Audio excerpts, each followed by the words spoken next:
결혼한 지 반년 조금 안 되었습니다. 저랑 남편은 당시 30살로 동갑내기 커플이었습니다. 남편은 군대 다녀오고 대학 졸업 후 취직한 지 얼마 되지 않은 상황이라 당시에 모아놓은 돈이 거의 없었어요. 저도 직장 생활은 결혼하던 당시에는 3년 차, 현재 4년 차로 경력이 어느 정도 긴 편이기는 하지만 사실상 일반 사무직이다 보니 연봉이 그렇게 높은 편이 아니다 보니 모아놓은 돈이 엄청 많지는 않았습니다. 제가 모아놓은 돈이 5천만 원이었고 친정에서 결혼한다고 사촌을 도와주기로 했어요. 그래서 제가 9천을 해가게 되었고 남편의 경우에는 모아놓은 돈이 따로 하나도 없었지만 시댁에서 1억을 해주기로 했습니다. 남편이 모아놓은 돈을 가지고는 신혼여행 및 결혼식 비용을 하기로 했어요. 그러니 따지고 보면 남편이랑 시댁이 2천 정도를 더 해온 거나 마찬가지지요. 그런데 거기에 더불어서 시부모님이 노후자금으로 가지고 계신 돈 6천만 원을 저희가 따로 빌리게 되었습니다. 다행히 저희가 사는 지역이 서울은 아니고 이 지역 집값이 그렇게 센 편도 아니다 보니 그 돈이면 신혼집을 충분히 구할 수 있었어요. 그런데 이왕이면 빌라보단 아파트, 작은 평수보단 큰 평수, 조금씩 눈을 높이다 보니 신혼집을 구하는 과정에서 돈이 살짝 모자라게 되었습니다. 그래서 시부모님의 노후자금을 저희가 빌리게 되었던 겁니다.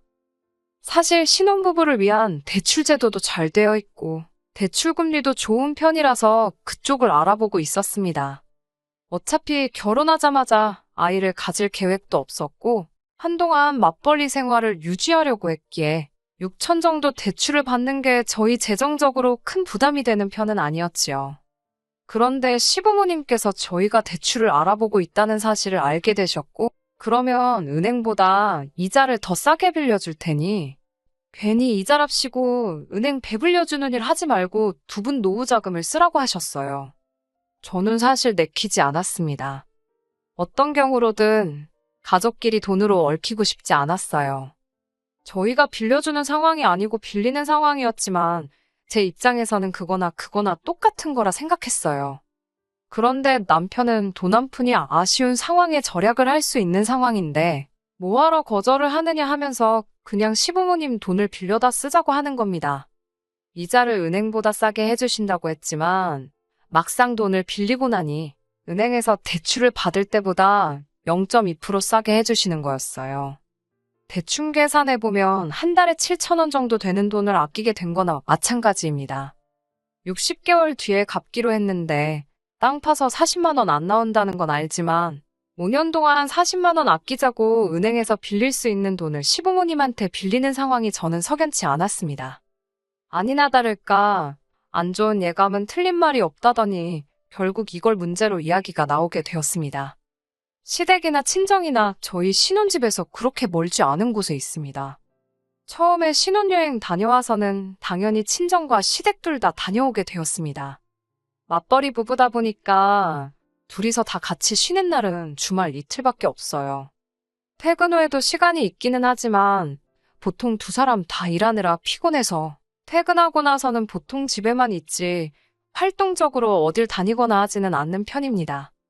연애를 적당히 오래 하기는 했지만 연인일 때랑 부부일 때 같은 데이트를 해도 다르게 느껴지잖아요. 거기에 두 사람 인생 중에 가장 깨가 쏟아진다는 신혼 때인데 말이에요.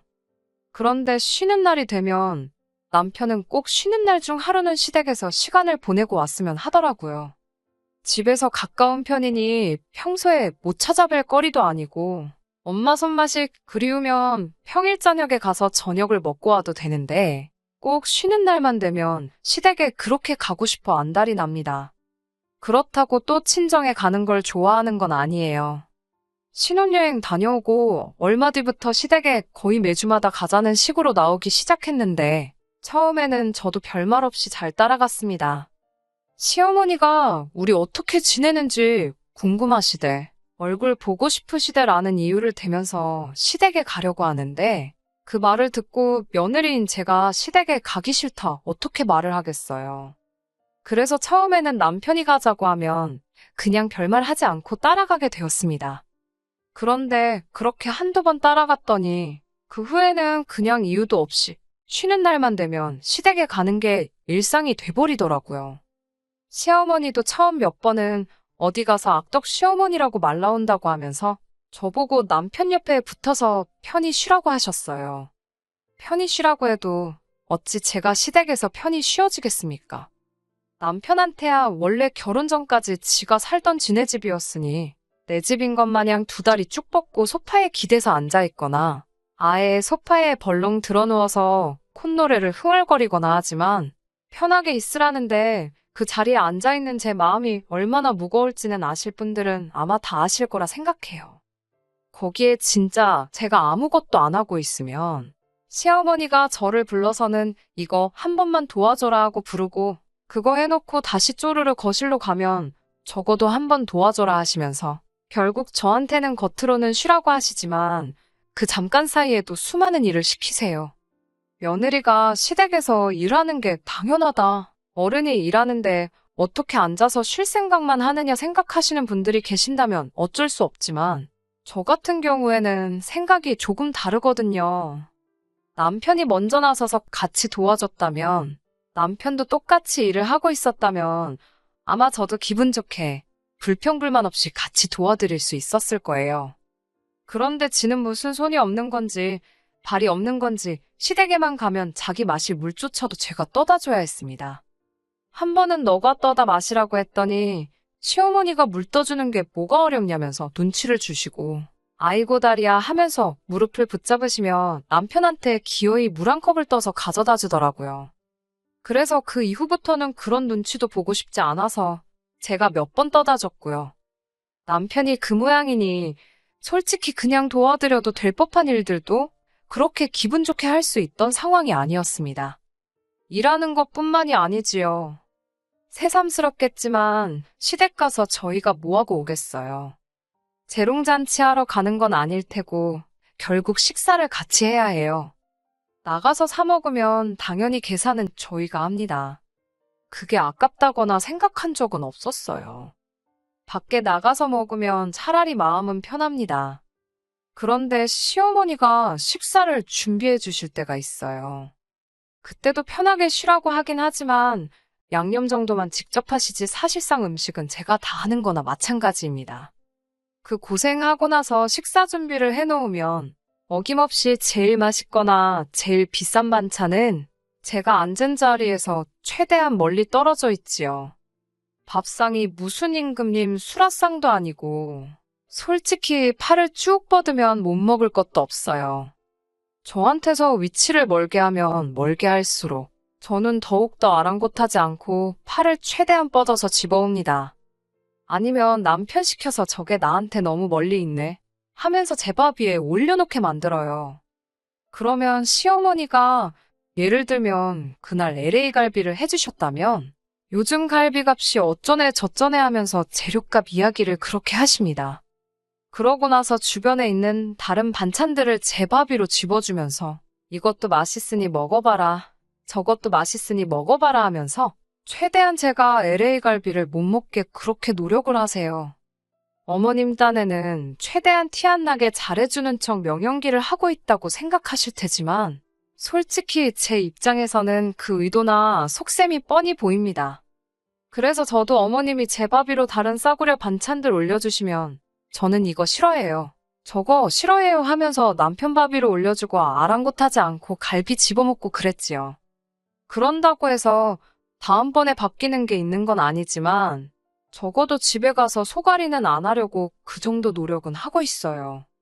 시댁에서 있던 일들은 저 혼자만이 아니라 이 세상 그 어떤 며느리분들도 다들 겪을 일들이니 그건 둘째 치더라도 저를 더 열받게 하는 건 남편의 태도였습니다. 제가 시댁에 가면 많이 불편하다, 고생 많이 하고 온다, 그런 거 알아달라고 하는 것도 아니었습니다. 다만 남편이 둘이서 같이 쉬는 날 포기하고 저는 오히려 회사 다니는 것보다 더 많은 스트레스를 받는 건 아는지 모르는지 계속 시댁에만 가자고 하는 게 처음엔 이해가 가지 않았어요. 지 가족, 지 부모님 보고 싶어서 그러는 거 이해하겠는데 저도 제 가족이 있고 제 부모님이 있고 친정부모님도 저희 신혼집에서 엎어지면 코 닿을 거리에 계십니다. 그래서 매주마다 자꾸 시댁에 가자고 하길래 이번엔 그냥 넘어가선 안 되겠다 싶어서 남편이 시댁 가자고 선수치기 전에 친정에 가자고 먼저 이야기를 꺼냈습니다. 그러니 남편이 대번에 처가에는 무슨 일로 가느냐고 묻더라고요. 거의 매주마다 시댁에 가서 시부모님하고 같이 저녁 먹고 오지 않냐.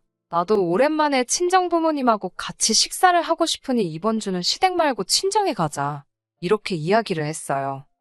제가 무리한 부탁을 한 것도 아니고 한 번 시댁에 가면 친정에도 한 번은 가자고 하는 말이나 마찬가지였습니다. 그런데 남편은 얼굴에 오만상을 쓰더니 친정에 가면 자기 불편하다고 갈 거면 저 혼자 다녀오라고 하더군요. 여태까지 시댁 다닐 때는 가기 싫다는데도 몸 말도 안 되는 이유를 대면서 저를 데려가 놓고선 막상 친정에 가자니까 오만상 얼굴을 찌푸리며 불편해서 싫다고 하니 어이가 없었습니다. 그래서 저도 똑같이 말을 했지요. 나도 시댁 가면 불편하다.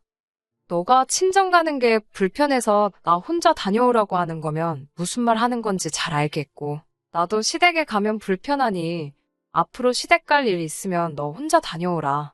한마디 했습니다. 그랬더니 남편이 그건 무슨 경우냐고 하더라고요.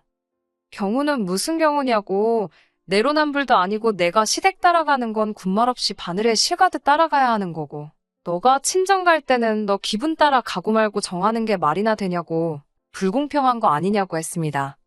그러니까 남편은 그 상황을 가지고 원래 그런 거라고 하더라고요. TV를 봐도 어디를 봐도 남편이 마누라가 친정에 가면 마누라 친정 갔다고 좋아하는 장면은 있어도 남편이 시댁에 가면 여자들이 남편 시댁 가서 너무 좋다고 하는 장면 본 적이 없지 않냐고 하는 겁니다. 말인즉슨 친정에는 여자가 혼자 가는 게 맞는 거고, 시댁에 갈 때는 당연히 며느리인 제가 남편과 같이 가야 하는 게 맞다고 하는 거예요. 그게 무슨 말도 안 되는 소리냐고. 어깃장 부리지 말고 제대로 된 이유를 대라니까 진짜. 세상에서 가장 어이없는 말 같지도 않은 걸 이유라고 대면서 지금 제가 공평 불공평을 자기 앞에서 외칠 상황이 아니라고 하더라고요. 무슨 근거로 그런 생각을 하고 있느냐고 했더니 저희 결혼할 때 결혼자금 이야기를 하는 겁니다. 우리 부모님, 그러니까 시부모님 아니었으면 지금 우리 이 집에다가 살림이나 차렸겠냐는 어이없는 소리를 하는 겁니다. 여태껏 연애했던 기간과 결혼 생활 통틀어서 했던 말 중에 제일 어이없는 소리였어요. 얼마나 어이가 없었으면 콧방귀조차 안 나오더라니까요. 어머님 아버님이 그 돈을 그냥 해주셨냐고 따졌습니다. 당장 두 분도 요즘 상황에 어디 투자하는 거보다 우리한테 이자 받는 게 더 이득이니까 그 돈을 해주신 거 아니겠냐 했지요. 혹시 은행에서 대출받아도 되는 돈을 해주시는 것 때문에 내가 매주 시댁에 가서 가사노동도 해야 되고 사위가 친정은 대접도 안 하고 코빼기도 안 비추게 내버려둬야 하는 거냐고. 그러면 당장에 은행 가서 대출을 받아올 테니 시부모님한테 그 돈 돌려드리라 했습니다. 5년 동안 40만 원 아끼자고 그러기엔 내 시간도 아깝고 내가 스트레스 받아서 골병 들고 주름 하나씩 생기는 거 생각하면 돈이 아끼는 게 아니라고요.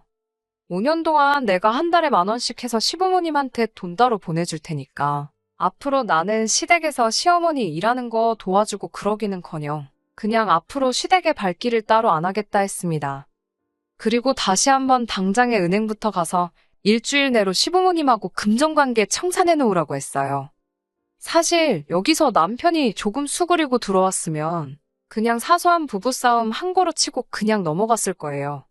말이야 그렇게 했지만 솔직히 저렇게 돈 갚아버리고 하면 제가 시부모님한테 불만이 잔뜩 있다고 광고하는 거나 마찬가지잖아요.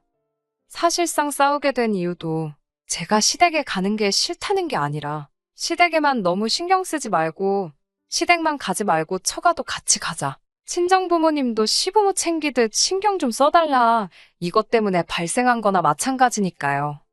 그래서 일을 더 크게 만들고 싶지도 않았고 적당히 남편 참교육해주고 결혼 생활이라는 게 지네 집에만 잘해서 되는 게 아니다 하는 것만 알려주고 싶었어요. 그 뒤에 시댁에 가든 친정에 더 자주 가든 그건 그 나중의 일이고 짚고 넘어갈 건 짚고 넘어가자는 뜻이었으니까요. 그런데 남편은 뭘 그 상황에서 아득바득 이겨먹어야겠는지 말 잘했다고 하면서 결혼자금 이야기를 꺼내버리는 겁니다. 솔직히 시부모님이 1억을 도와주기는 했는데 남편이 모아놓은 돈이라고는 1,000만 원도 안 돼서 결혼식 비용하고 신혼여행 다녀오고 나니 남는 것도 없었거든요. 지가 모아놓은 돈은 한 푼도 안 들어가는 거나 마찬가지였는데 큰 소리를 치면서 내가 1,000만 원을 더했네, 네가 덜 했네 따지고 계산하더라고요. 실제로 제가 해온 게 친정부모님 돈 합해서 9천 정도였으니 남편 말이 틀리지는 않았고 여전히 시댁하고 남편 쪽에서 1,000만 원 더 해온 게 맞지요.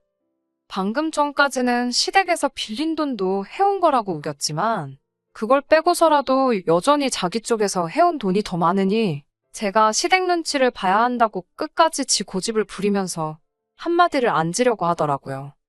제가 연애할 때 제 눈치 많이 보면서 제 기분 맞추려고 그렇게 노력하던 사람하고 같은 사람인가 싶었습니다. 결혼하고 나서 저렇게 180도 바뀌어서 가족들밖에 모르는 사람이 될 거면 왜 대체 결혼을 하려고 하는가 했는데 지금 와서 생각해보니 그 이유를 알겠더라고요. 결혼도 하지 않고 가족 품에서 살면 매일같이 같이 사랑하는 가족들 품에서 살 수 있는 게 중요한 게 아닌 거죠. 저런 사람들 심리가 내가 하기 싫은 효도를 대신해줄 사람이 생긴 거나 마찬가지라고 생각하는 겁니다. 매일같이 한 집에 지내기엔 자기가 신경 쓰거나 해야 할 일이 너무 많아서 싫지만 결혼해서 나가 살면 자기가 하기 귀찮던 신경 써야 할 일들을 마누라한테 다 시켜버리면 되는 거니 결혼하는 거 아니겠나요? 아무튼 남편이 고작 1,000만 원 가지고 제가 평생을 시댁 눈치 보면서 살아야 한다는 식으로 나오길래 저도 더 이상 그걸 참고 지내기는 싫어서 그냥 그 길로 짐 싸서 친정으로 갔습니다. 어차피 친정 혼자 가라고 했는데 어디 한번 진짜 친정에 가면 어떻게 되나 보자 하는 심정이었지요. 친정에 짐 싸들고 가니 친정 부모님께서도 무슨 일이 일어난 걸 눈치채고는 좌초지종을 물어보셨습니다. 저딴 남편을 감싸주자고 다른 말을 지어내기도 싫어서 그냥 가감없이 다 이야기해버렸어요. 친정 부모님도 굉장히 어이없어 하셨고 그 길로 남편을 소환했습니다. 남편도 제가 가자면 저 혼자 가라고 하지만 그래도 장인 장모님이라고 부르니까 오더라고요. 아니면 제가 열받은 거 보고 분위기 살피러 온 걸 수도 있고요. 아무튼 남편이 도착하자마자 저희 부모님이 남편 앞에 앉혀놓고 통장 하나 던져주시더군요. 그 통장에 있는 돈으로 시부모님한테 빌린 돈 갚고 1,000만 원 더해줬던 것도 돌려드리라 하시더라고요. 고작 1,000만 원 더해온 거 가지고 우리 딸 평생 눈치 보고 살게 만들 생각이면 그 돈 다 해줄 테니 앞으로 자네가 우리 집 와서 평생 눈치 보고 살라고 하시더라고요. 남편이 통장에 찍혀있는 액수를 보고 몸만 베베 꼬면서 아무 말도 못하고 있는 걸 보니 속이 후련했습니다. 그런데 또 고작 시댁 몇 번 안 가겠다고 이러는 것도 싫고 돈 얼마 가지고 어느 한 집에 눈치를 봐야 한다 이러는 것도 웃긴 것 같더라고요. 더 좋은 해결 방법이 있었는데 말입니다. 남편이 들고 있는 통장 낚아채가지고 그럴 필요 없다고 한마디 해줬습니다. 그리고 그냥 그 길로 시부모님한테 가서 돈을 더 빌리던 신혼집을 팔아버리던 간에 결혼할 때 우리 집에서 들어간 돈 9,000만 원 다시 준비해오라고 했어요. 그리고 이혼하겠다고요. 돈 얼마 때문에 이미 남편과 남편 집구석이 어떤 사상을 가지고 있는지 그 밑바닥까지 다 보고 온 것 같은데 뭘 저희가 모자라게 했던 돈까지 메꿔가면서 상황을 바꿀 노력이나 할 필요나 있나 싶더라고요. 이렇게 살아봐야 앞으로 돈돈돈거리면서 그걸 가지고 안 봐도 될 더러운 꼴 보면서 살게 될 게 뻔한데 뭐가 좋다고 계속 붙어서 그 꼴을 보고 있어야겠나 싶었습니다. 차라리 더 늦기 전에 재빠르게 이혼해버리면 저는 저대로 눈치도 안 보고 남편이 자기 하기 싫은 효도 저한테 떠넘기는 꼴 안 봐도 되잖아요. 거기에 남편은 남편대로 그렇게 보고 싶은 부모님 찾아뵙기 위해 주말까지 기다릴 필요도 없이 한 집에서 같이 살면서 매일같이 엄마가 해주는 밥에 좋아하는 반찬 먹으면서 지낼 수 있는데 결혼해서 못 볼 꼴 보면서 참아가며 같이 사는 것보다 하루라도 빨리 이혼하는 게 서로한테 더 좋은 거 아니겠냐고 했지요. 그러니 남편이 어버버거리면서 자기 장인 장모님 눈치 보다가 이대로 있으면 안 되겠나 싶었는지 아주 이마로 바닥을 뚫어버릴 기세로 죄송합니다. 제가 잘하겠습니다 하고 석고대죄를 시작하는 거 아니겠어요? 친정 부모님이 그런 남편 모습 보고 용서해줘라 그런 말은 안 하시고 저만 쓱 쳐다보셨어요. 아마 저보고 제가 스스로 결정을 내리라고 하시는 것 같았습니다. 그래서 남편한테 두 번은 없다고 말하고 그냥 이혼하자고 했어요. 한 번 용서해줄 수도 있는 일일 수도 있지만 이미 반년도 안 되는 짧은 결혼 시간 동안 1,000만 원 더하고 돈 빌려준 걸 가지고 저희 집이 무슨 평생에 걸쳐서 갚아야 할 은혜를 입은 거나 마찬가지인 것처럼 생각했고 행동했다는 걸 보면 기회를 준다고 해서 바뀔 집구석이 아니란 걸 깨달았기 때문입니다. 그 뒤로 시부모님까지 나서가지고 자기는 그렇게 생각해 본 적 없다고, 나한테는 소중한 며느리고 딸보다 더 아껴줬다고 하시는데 그건 사실 부처님밖에 모르는 일 아니겠어요? 밥 먹을 때만 봐도 남편만 대놓고 맛있는 거 먹게 해주려고 하셨는데 그 집 구석 딸보다 더 아껴주셨다고 하기엔 가장 치사한 게 먹는 걸로 사람 차별하는 거라던데 말이 앞뒤가 안 맞는 소리나 마찬가지였습니다. 결국 남편과는 합의점을 찾을 필요도 없이 그냥 그렇게 결혼 반년 만에 이혼하게 되었습니다. 애써 참고 살바해야 차라리 이혼하는 게 훨씬 좋은 것 같아요. 요즘 금리가 엄청 올랐다고 하는데 그 뉴스를 보면 또 금리 오른 거 가지고 얼마나 생색을 냈을까? 혹시나 금리 올랐다고 이자도 더 받아야 한다 어깃장을 부리지 않았을까? 그런 생각이 드네요. 반년 만에 이혼하게 돼서 사실 주변에서 수군거리는 거 들어야 했고 눈치를 봐야 했지만 그거 길어봐야 한 달도 안 돼서 다 사라지더라고요. 세상 사람들이 생각보다 남의 일에 크게 관심이 없는 것 같더라고요. 괜한 걱정 때문에 아무것도 안 하고 참고 사는 것보다는 잠깐 눈치 보이더라도 속 시원하게 제가 하고 싶은 대로 사는 게 정답인 것 같습니다. 끝까지 들어주셔서 감사합니다. 오늘의 사연은 여기까지입니다. 구독과 좋아요, 알람 설정 부탁드리고 더 좋은 사연으로 다시 찾아뵙겠습니다. 감사합니다.